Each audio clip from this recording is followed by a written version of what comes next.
Hello friends, आज के video में डिस्कस करने जा रही हूँ क्लास 10th के चैप्टर 5 ग्लिम्पसेस ऑफ इंडिया के सेकंड पार्ट कुर्ग को। इसे लिखा है लोकेश अब्रोल ने, जो कि एक फेमस डॉक्टर हैं हरियाणा गुड़गांव के। इस चैप्टर में वो कुर्ग को एक इंटीग्रल पार्ट बता रहे हैं इंडिया का और इंडियन इकोनॉमी का।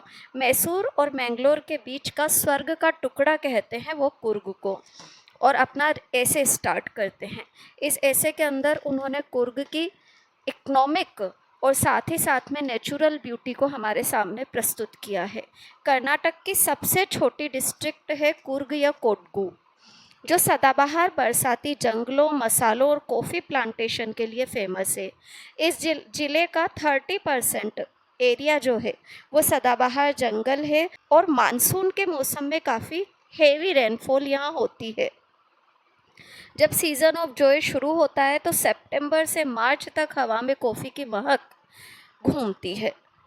कुर्ग के लोगों का वर्णन करते हुए वो कहते हैं कि फियर्सली इंडिपेंडेंट पीपुल हैं ये, ग्रीक पूर्वजों की संतान हैं। एक कहानी भी इनके बारे में कही जाती है कि अलेक्जेंडर की आर्मी यहाँ आकर के कुछ समय के लिए सेटल हुई थी। यहाँ के लोगों में मैरिटल रिलेशंस भी उन्होंने मेंटेन किए थे। इसीलिए इन लोगों का कल्चर भी मेन स्ट्रीम जो हिंदू कल्चर है उससे बिल्कुल अलग है। ये लंबा ब्लैक कोट पहनते हैं जिसमें एम्ब्रॉयडर्ड बेल्ट होती है। इसे कुपिया कहा जाता है, जिसे कडवास पहनते हैं, जो कि अरब और कुर्द के द्वारा पहने जाने वाले कुफिया से रिजेंबल करता है। मेजबानी के लिए कुर्गी होम से जाने जाते हैं। उनके पास अपने परिवार की बहादुरी के अनेकों किस्से होते हैं। कुर्ग रेजिमेंट इंडिया की सबसे ज़्यादा डेकोरेटेड रेजिमेंट में से एक है इंडियन आर्मी में। इंडियन आर्मी के पहले चीफ जनरल केरियप्पा कुर्गी थे। कोडानवस एकमात्र ऐसे लोग हैं जो बिना लाइसेंस के हथियार रखने के लिए परमिटेड है। कावेरी नदी में पानी कुर्ग की हिल्स और फॉरेस्ट्स से आता है। इस नदी में महासीर नामक एक लार्ज फ्रेश वाटर फिश मिलती है। किंगफिशर, लंगूर, स्क्वेरल्स की एक्टिविटीज़ के बारे में वो हमें जानकारी देते हैं। नहाते हुए एलिफेंट्स जिन्हें महावत रगड़ रहे हैं उसके के बारे में वो बात करते हैं। River rafting, canoeing, rappelling, rock climbing, mountain biking, trekking जैसी एक्टिविटीज़ भी यहाँ पर बहुत होती हैं।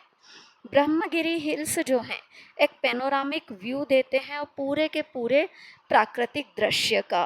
रोप ब्रिज के जरिए निसार गधमा आइलैंड, जो कि 64 एकड़ का है, पहुंचा जाता है। इंडिया के लार्जेस्ट तिब्बतन सेटलमेंट के बुद्धिस्ट यहाँ देखने को मिलते हैं, जिनके रेड, येलो और ओकर डाइड क्लोथ्स हमें बहुत अट्रैक्ट करते हैं। इन सब चीज़ों की जानकारी देते हुए वो ऐसे को कंप्लीट करते हैं और फिर ऐसे के एंड में हमें कुछ फैक्ट्स बताए गए हैं कुर्ग के बारे में। मदिकेरी में यहाँ का डिस्ट्रिक्ट हेडक्वार्टर है, जहाँ से कुर्ग पहुँचा जा सकता है। हिल्स, फॉरेस्ट्स, कॉफ़ी प्लांट जादू डाल देते हैं। किसी रिजोर्ट, कॉफ़ी एस्टेट या घर पर रह कर के हम कुर्गी लाइफ का एक्सपीरियंस कर सकते हैं। आगे हमें एक जानकारी और दी गई है फैक्ट फाइल के अंदर कि यहाँ से नियरेस्ट मैंगलोर एयरपोर्ट है, जो कि 135 किलोमीटर है और बेंगलोर का 260 किलोमीटर की दूरी पर है। Mysore, Mangalore, Hassan nearest railway station है। कुर्ग पहुंचने के 2 रोड रूट हैं, एक तो बेंगलोर से और दूसरा नीलामंगल से मिलता है। यहाँ पर फैक्ट्स भी कंप्लीट होते हैं। ऐसे का मेरा एक्सप्लेनेशन आप लोगों को अच्छा लगा हो तो वीडियो को लाइक करें, चैनल को लाइक, सब्सक्राइब और शेयर ज़रूर करें। Thank you everyone.